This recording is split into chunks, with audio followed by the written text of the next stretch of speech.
भगवान श्री कृष्ण के श्रीमुख से निकली वाणी श्री गीता जी है। श्री गीता जी के सभी अध्यायों को श्रवण करने से मनुष्य सभी प्रकार के सुखों को प्राप्त करता है और अंत में मोक्ष की प्राप्ति होती है। तो कहिए ओम नमो भगवते वासुदेवाय। अथ चतुर्थ अध्याय, चौथे अध्याय का महात्म्य है।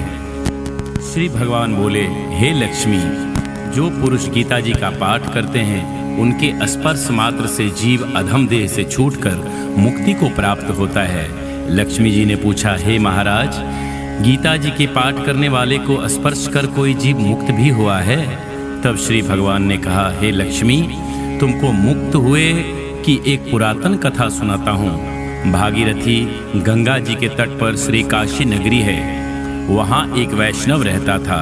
वह गंगा जी में स्नान कर श्री गीता जी के चौथे अध्याय का पाठ किया करता था। एक दिन वह साधु वन में गया। वहाँ बेरियों के 2 वृक्ष थे, उनकी बड़ी छाया थी। वहाँ साधु वहीं बैठ गया और बैठते ही उसको निद्रा आ गई। एक बेरी से उसके पांव लगे तो दूसरे के साथ सिर लगा। वे दोनों बेरियां कांपकर पृथ्वी पर गिर पड़ी, पत्ते उनके सूख गए। परमेश्वर के कहने से वे दोनों बेरियां ब्राह्मण के घर जा पुत्री रूप में पैदा हुई। हे लक्ष्मी, बड़े उग्र पुण्यों पर मनुष्य देह मिलता है। फिर ब्राह्मण के घर जन्म लेकर उन दोनों लड़कियों ने तपस्या करनी आरंभ की। जब वे दोनों बड़ी हुईं तब उनके माता पिता ने कहा, हे पुत्रियों, हम तुम्हारा विवाह करना चाहते हैं। तब उन दोनों ने माता पिता से कहा, हम विवाह नहीं करेंगी। उनको अपने पिछले जन्म की खबर थी। वे सुंदर जाति में जन्मी थी। उन्होंने कहा, मन में एक कामना है, परमेश्वर वह पूर्ण करे तो बहुत भली बात है। उनके मन में यही था कि वह साधु जिसके स्पर्श करने से हमारी अधम देह छूटकर यह देह मिली है, वे मिलें तो भला हो। इतना विचार कर उन दोनों लड़कियों ने माता पिता से तीर्थ यात्रा करने की आज्ञा मांगी। माता पिता ने तीर्थ यात्रा की आज्ञा दे दी। दोनों कन्याओं ने माता पिता की चरण वंदना करके गमन किया। तीर्थ यात्रा करती हुई वे काशी में पहुंची। वहां जाकर देखा वह तपस्वी बैठा है जिसकी कृपा से वे बेरी के देह से छूट गई थी। तब दोनों कन्याओं ने चरण वंदना करके विनय की, हे संत जी, धन्य हो, आपने हमें कृतार्थ किया। तब उस तपस्वी ने कहा, तुम कौन हो? मैं तुमको नहीं पहचानता। कन्याओं ने कहा, हम आपको पहचानते हैं। हम पिछले जन्म में बेरियों की योनि में थे। आप एक दिन वन में आए, आपको बहुत धूप लगी थी, तब बेरियों की छाया तले आ बैठे। लेटने से एक बेरी को आपके चरण लगे, दूसरी को सिर लगा। उसी समय हम बेरी की देह से मुक्त हुए। अब हम ब्राह्मण के घर में जन्म लिए, ब्राह्मणी हैं, बहुत सुखी हैं। आपकी कृपा से हमारी गति हुई। तब तपस्वी ने कहा, मुझे इस बात की खबर नहीं थी। अब तुम आज्ञा करो कि तुम्हारी क्या सेवा करूं, क्योंकि तुम ब्रह्मरूप उत्तम जन्म श्री नारायण का मुख हो। तब उन कन्याओं ने कहा, हमको श्री गीता जी के चौथे अध्याय का फल दान करिए। तब उस तपस्वी ने उनको चौथे अध्याय के पाठ का फल दिया। देते उसने कहा कि तुम आवागमन से छूट जाओ। इतना कहते ही आकाश से विमान आया और उन दोनों ने देवदेह पाकर वैकुंठ को प्रस्थान किया। फिर तपस्वी ने कहा, मैं नहीं जानता था कि श्री गीता जी के चौथे अध्याय का ऐसा महात्म्य है। तब वह मन वचन कर्म से नित्य प्रतीक पाठ करने लगा। श्री नारायण जी ने कहा कि हे लक्ष्मी, यह चौथे अध्याय का महात्म्य है जो मैंने तुमको सुनाया है। तो आइए हम सब भी इसी चतुर्थ अध्याय का श्रवण करें। अथ चतुर्थो अध्यायः श्री भगवान उवाच, इमं विवस्वते योगम् प्रोक्तवान हम व्ययम विवस्वान् मन्वे प्राह मनुरिक्ष्वाकवे ब्रवीत। श्री भगवान बोले, हे अर्जुन, इस अव्यय कर्म योग को मैंने प्रथम सूर्य को सुनाया था। सूर्य ने मनु को और मनु ने अपने पुत्र इक्ष्वाकु से कहा था, एवं परम प्राप्तमिमं राजर्षयो विदुः स काले नेह महता योगो नष्टः परंतप। हे अर्जुन, इस भांति परंपरा से चले आए इस योग को राजर्षि जानते थे। हे परंतप, यही योग फिर बहुत काल बीतने पर नष्ट हो गया। स एवायं मया तेद्य योगः प्रोक्तः पुरातनः भक्तोऽसि मे सखा चेति रहस्यं येतदुत्तमम्। वही प्राचीन योग आज मैंने तुझे सुनाया है। तू मेरा परंतप परम भक्त है और मित्र भी है, इसीलिए यह उत्तम गुप्त भेद मैंने तुझे बताया है। अर्जुन उवाच अपरम भवतो जन्म परम जन्म विवस्वतः कथमेत द्विजानियाम त्वमादो प्रोक्तवानिति। अर्जुन ने पूछा, हे कृष्ण, तुम्हारा जन्म पीछे हुआ है और सूर्य का जन्म पहले हुआ है, फिर यह कैसे मान सकते हैं कि तुमने यह कर्मयोग सूर्य को सुनाया था।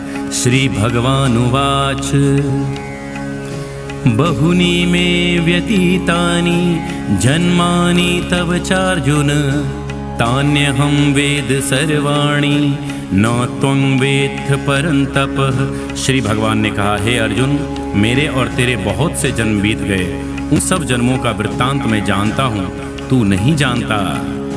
अजो अपि सन्नव्ययात्मा भूतानामीश्वरूपी सन् प्रकृतिं स्वामिधिष्ठाय संभवाम्यात्म मायया। हे अर्जुन, यद्यपि मैं अविनाशी अजन्मा और प्राणियों का भी ईश्वर हूँ, तो भी अपनी प्रकृति का अवलंबन कर अपनी माया से अवतार लेता हूँ। यदा यदा हि धर्मस्य ग्लानिर्भवति भारत अभ्युत्थानम् अधर्मस्य तदात्मानं सृजाम्यहम्। हे भारत, जब जब धर्म की हानि और अधर्म की वृद्धि होती है, तब तब मैं अवतार लेता हूँ। परित्राणाय साधूनां विनाशाय च दुष्कृतां धर्म संस्थापनार्थाय संभवामि युगे युगे। हे अर्जुन, सज्जनों की रक्षा व पापियों के नाश के लिए और धर्म की स्थापना के लिए मैं प्रत्येक युग में अवतार लेता हूँ। जन्म कर्म च मे दिव्यमेवं यो वेति तत्वतः त्यक्त्वा देहं पुनर्जन्म नयति मामेति सो अर्जुन। हे अर्जुन, इस भांति जो मेरे इस अलौकिक जन्म और कर्म के तत्वों को जान लेते हैं, वे इस देह को छोड़कर फिर जन्म नहीं लेते और मुझ में ही मिल जाते हैं। वीतराग भय क्रोधा मन्मया मामुपाश्रिताः बहवो ज्ञान तपसा पूता मद्भावमागताः। मेरे अवतारों का अलौकिक तत्व जानने से बहुत से मनुष्य जो राग भय और क्रोध का त्याग कर चुके होते हैं, मेरे आश्रय से ज्ञान और तपस्या द्वारा पवित्र होकर मुझ में मिल जाते हैं। ये यथा मां प्रपद्यन्ते तांस्तथैव भजाम्यहम् मम वर्तमानुवर्तन्ते मनुष्याः पार्थ सर्वशः। हे अर्जुन, जो मुझे जैसे भजता है, मैं भी उसे वैसा ही फल देता हूँ, क्योंकि वे सब मनुष्य मेरे ही मार्ग का अनुसरण करते हैं। कांगक्षन्तः कर्मणां सिद्धिं यजन्ते देवताः क्षिप्रं हि मानुषे लोके सिद्धिर्भवति कर्मजा। मनुष्य लोक में कर्म सिद्धि शीघ्र होती है और मुक्ति कठिनता से मिलती है। इससे संसार में लोग कर्म की सिद्धि चाहते हैं और इंद्रादि देवता की उपासना करते हैं।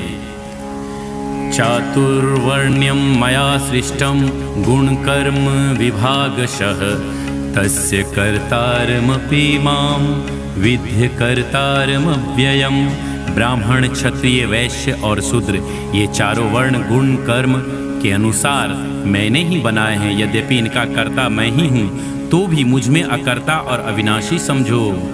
न मां कर्माणि लिम्पन्ति न मे कर्म फले स्पृहा इति मां योऽभिजानाति कर्मभिर्न स बध्यते। हे अर्जुन, कर्म मुझको लिप्त नहीं करते और न कर्म फल में ही मेरी इच्छा ही है। जो मुझको ऐसा जानते हैं, वे कर्मों से नहीं बंधते। एवं ज्ञात्वा कृतं कर्म पूर्वैरपि मुमुक्षुभिः कुरु कर्मैव तस्मात् त्वं पूर्वैः पूर्वतरं कृतम्। इसी बात को समझकर पूर्व काल में मुमुक्षु जनों ने भी कर्म किया था। इससे अब तू भी वह कर्म कर जो पूर्व पुरुषों ने बहुत पहले किया था। किम कर्मेति कवयोप्यन्य मोहिता तत्ते कर्म प्रवक्ष्यामि यज्ञात्वा मोक्ष्यसे शुभात्। हे अर्जुन, कौन कर्म कर्तव्य है और कौन कर्म अकर्तव्य है, इस विचार में बड़े बड़े पंडितों की बुद्धि भी चकरा जाती है। उसी कर्म का वर्णन मैं तुमसे करूंगा, जिससे जानकर तू संसार के बंधनों से छूट जाएगा। कर्मणो ह्यपि बोद्धव्यं बोद्धव्यं च विकर्मणः अकर्मणश्च बोद्धव्यं गहना कर्मणो गतिः। विहित, निषाद और त्याज्य, इन तीनों प्रकार के कर्मों का विचार करना और इनके तत्वों को जानना बहुत आवश्यक है, क्योंकि कर्मों की गति बहुत कठिन है। कर्मण्य कर्म यः पश्येद कर्मणि च कर्म यः स बुद्धिमान मनुष्येषु स युक्तः कृत्स्न कर्म कृत। जो कर्म को अकर्म और अकर्म को कर्म समझता है, वही मनुष्यों में बुद्धिमान योगी और संपूर्ण कर्मों का करने वाला है। यस्य सर्वे सभारंभाः काम संकल्प वर्जिताः ज्ञानाग्निदग्ध कर्माणं तमाहुः पंडितम बुधाः। हे अर्जुन, जो संपूर्ण कर्मों को बिना कामना के करता है और जिसके संपूर्ण कर्म ज्ञान रूपी अग्नि से जल गए हैं, उन्हीं को ज्ञानी पुरुष पंडित कहते हैं। त्यक्त्वा कर्म फलासंगम नित्य तृप्तो निराश्रयः कर्मण्यभि प्रवृत्तो अपि नैव किश्चित् करोति सः। जो कर्म फल की इच्छा नहीं करता और न उनमें आसक्ति रखता है तथा किसी का आश्रय न कर सदा संतुष्ट रहता है, वह सब कर्मों में प्रवृत्त रहकर भी कुछ नहीं करता। निराशीर्यत चितात्मा त्यक्त सर्व परिग्रह शारीरम केवलम कर्म कुर्वन्नाप्नोति किल्बिषम। जो संपूर्ण आशाओं को छोड़ चित्त और आत्मा को वशीभूत करके सब संसारी झगड़ों से अलग रहकर केवल शरीर के निर्वाह उपयोगी कर्म करता है, वह पाप का भागी नहीं होता। यदृच्छालाभ संतुष्टो द्वंद्वातीतो विमत्सरः समः सिद्धावसिद्धो च कृत्वापि न निबध्यते। हे अर्जुन, जो अपने आप मिली हुई वस्तु पर संतोष करता है, सुख दुख हानि लाभ में जिसको पीड़ा नहीं होती, जो किसी से वैर नहीं करता, जिसको सिद्धि और असिद्धि में समान भाव जान पड़ता है, वह कर्म करके भी कर्म बंधन में नहीं बंधता। गत संगस्य मुक्तस्य ज्ञानावस्थित चेतसः यज्ञायाचरतः कर्म समग्रम प्रविलीयते। जो आसक्ति से पूर्णतया मुक्त है और ज्ञान योग में जिसका चित्त अस्थित है, वह यज्ञ भाव से जो कर्म करता है, उसके वे सब कर्म वासना सहित विलीन हो जाते हैं। ब्रह्मार्पणम ब्रह्म हविर्ब्रह्माग्नो ब्रह्मणाहुतम ब्रह्मैव तेन गंतव्यम ब्रह्म कर्म समाधिना। ब्रह्म ही अर्पण, ब्रह्म ही हवि तथा ब्रह्माग्नि में ब्रह्मा ही ने होम किया है, यह तो जानता है। अर्थात होम, अग्नि, श्रुवा, हवि, कर्ता, धृत आदि सब सामग्री को ब्रह्म रूप जानता है, और जिसकी ऐसे ब्रह्म कर्म में समाधि है, वो अवश्य ब्रह्म को प्राप्त होता है। देवमेवा परे यज्ञम योगिनः पर्युपासते ब्रह्माग्नो वा परे यज्ञम यज्ञनेवोपजुह्वति। हे अर्जुन, कितने ही कर्मयोगी श्रद्धापूर्वक इंद्रादि देवताओं की पूजा करते हैं और कितने ही ज्ञान योगी ब्रह्म रूपी अग्नि में ब्रह्म यज्ञ रूप से हवन करते हैं। श्रोत्रादीनीन्द्रियाण्यन्ये संयमाग्निषु जुह्वति शब्दादीन विषयान्य इंद्रियाग्निषु जुह्वति।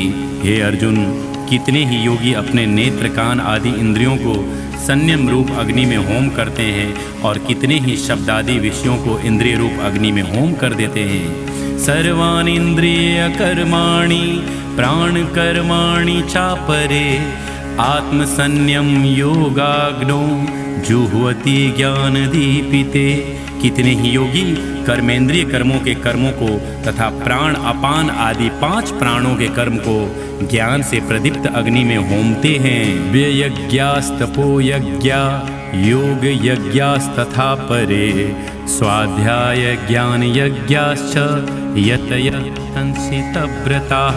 अपने नियम में बड़े बड़े तत्पर कितने ही योगी द्रव्य यज्ञ करते हैं, कितने ही तप यज्ञ करते हैं, कितने ही योग यज्ञ करते हैं और कितने ही वेद का पठन पाठन रूप ज्ञान यज्ञ करते हैं। अपाने जुह्वति प्राणम प्राणे पानम तथा परे प्राणापान गति रुदध्वा प्राणायाम परायणा अपरे नियताहारा प्राणान प्राणेषु जुह्वति सर्वेप्येते यज्ञविदो यज्ञक्षपित कल्मषा। कुछ योगी जन अपान वायु में प्राण वायु का हवन करते हैं, कुछ दूसरे योगी प्राण वायु में अपान वायु का हवन करते हैं, और कितने ही प्राणायाम में तत्पर योगी प्राण और अपान की गति को रोककर आहार को नियमित कर प्राणों को प्राणों में ही होमते हैं। ये सब यज्ञ को जानते हैं और यज्ञ ही से इनके सब पाप नष्ट हो जाते हैं। यज्ञ शिष्टामृत भुजो यान्ति ब्रह्म सनातनम नायं लोको अस्य यज्ञस्य कुतोन्यः कुरु सत्तम। यज्ञों से बचा हुआ अन्न अमृत रूप होता है, उसका भोजन कर लोग सनातन ब्रह्म को प्राप्त होते हैं। हे कुरुश्रेष्ठ अर्जुन, जो यज्ञ नहीं करते उनको न यह लोक सुखकर है न परलोक। एवं बहुविधा यज्ञा वितता ब्रह्मणो मुखे कर्म जानविद्धि तान सर्वान्यम ज्ञात्वा विमोक्ष्यसे। इस तरह के अनेकानिक प्रकार के यज्ञ ब्रह्मा जी के मुख रूप वेद विस्तार पूर्वक वर्णित किए गए हैं। इनकी उत्पत्ति कर्म से है, ऐसा जानो, यह जानने से तेरी मुक्ति हो जाएगी। श्रेयान द्रव्यमया यद्यज्ञान ज्ञान यज्ञः परंतपः सर्वं कर्माखिलं पार्थ ज्ञाने परिसमाप्यते। हे परंतप, द्रव्य यज्ञ से ज्ञान यज्ञ श्रेष्ठ है। हे पार्थ, जितने कर्म हैं वे सब ज्ञान यज्ञ में पूर्णतया समाप्त हो जाते हैं। तद्विद्धि प्रणिपातेन परिप्रश्नेन सेवया उपदेक्ष्यन्ति ते ज्ञानम ज्ञानिनस्तत्वदर्शिनः। हे अर्जुन, तत्वदर्शी ज्ञानी तुझे तत्व ज्ञान का उपदेश करेंगे। तू उनकी सेवा एवं प्रणाम कर, भक्ति पूर्वक प्रश्न कर। यज ज्ञात्वा न पुनर्मोहमेवं यास्यसि पांडव येन भूतान्यशेषेण द्रक्ष्यस्यात्मन्यथो मयि। हे अर्जुन, इस ज्ञान के प्रताप से तुमको कभी मोह न होगा और तू समस्त प्राणियों को अपनी आत्मा में व मुझ में देखेगा। आपि चेदसि पापेभ्यः सर्वेभ्यः पापकृतमः सर्वं ज्ञानप्लवेनैव वृजिनं संतरिष्यसि। यदि तू सब पापियों से अधिक पापी होगा तो भी इस ज्ञान रूपी नौका पर चढ़कर भव सागर से पार हो जाएगा। यथे धासी समिधोग्निर् भस्मात् कुरुते अर्जुन ज्ञानाग्नि सर्वकर्माणि भस्मसात् कुरुते तथा। हे अर्जुन, जैसे जलता हुआ अग्नि काष्ठ को जलाकर भस्म कर देता है, वैसे ही ज्ञान रूपी अग्नि संपूर्ण कर्मों को जला देती है। न हि ज्ञानेन सदृशं पवित्रमिह विद्यते तत्स्वयं योग संसिद्धः कालेनात्मनि विन्दति।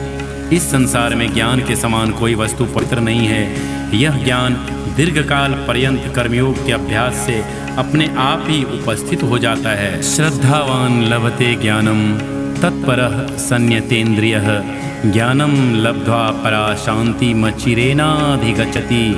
अपने गुरु के उपदेश में श्रद्धा रखने वाला ज्ञान की प्राप्ति में तत्पर जितेंद्रिय पुरुष ज्ञान को पाता है और इस ज्ञान को पाकर फिर थोड़े ही काल में परम शांति को पा लेता है। अज्ञश्चा श्रद्धानश्च संशयात्मा विनश्यति नायं लोकोस्ति न परो न सुखम संशयात्मनः। जो अज्ञानी श्रद्धा रहित और संदेह युक्त है वह नष्ट हो जाता है। संदेह वाले को न इस लोक में कुछ स्वार्थ है न परलोक में कुछ स्वार्थ है और न उसे सुख ही मिलता है। योग संन्यस्त कर्माणम ज्ञान संच्छिन्न संशयम आत्मवंतम न कर्माणि निबद्धन्ति धनंजय। हे अर्जुन, जिसने योग से सब कर्मों को ईश्वरार्पण कर दिया है और ज्ञान से जिसके सब संशय दूर हो गए हैं, ऐसे आत्मज्ञानी पुरुष को कर्म बंधन नहीं होता। तस्मादज्ञान संभूतं हृत्सथं ज्ञानसीनात्मनः छित्त्वेनं संशयं योग मातिष्ठोतिष्ठ भारत। हे भरतवंशी अर्जुन, तुम्हारे हृदय में अज्ञान से उत्पन्न जो संशय जम गया है उसे ज्ञान स्वरूप खड़ग से काट डालो और युद्ध के लिए उठ खड़े हो जाओ। श्रीमद् भागवत गीता का 4th अध्याय यहाँ समाप्त होता है। तो भगवत प्रेमियों, बने रहिए मनोरंजन मेलोडीज पे। अगले रविवार आपको श्रीमद् भागवत गीता का 5th अध्याय श्रवण कराएंगे। संपूर्ण गीता ज्ञान को आत्मसात करने के लिए, गीता के सभी अध्यायों को सुनने के लिए आप हमारे चैनल मनोरंजन मेलोडीज को अभी सब्सक्राइब करें, लाइक करें और अपने लोगों को गीता ज्ञान से लाभान्वित करवाने के लिए, भगवत अमृत सुनाने के लिए शेयर करें और सब्सक्राइब करें। बोले ओम नमो भगवते वासुदेवाय।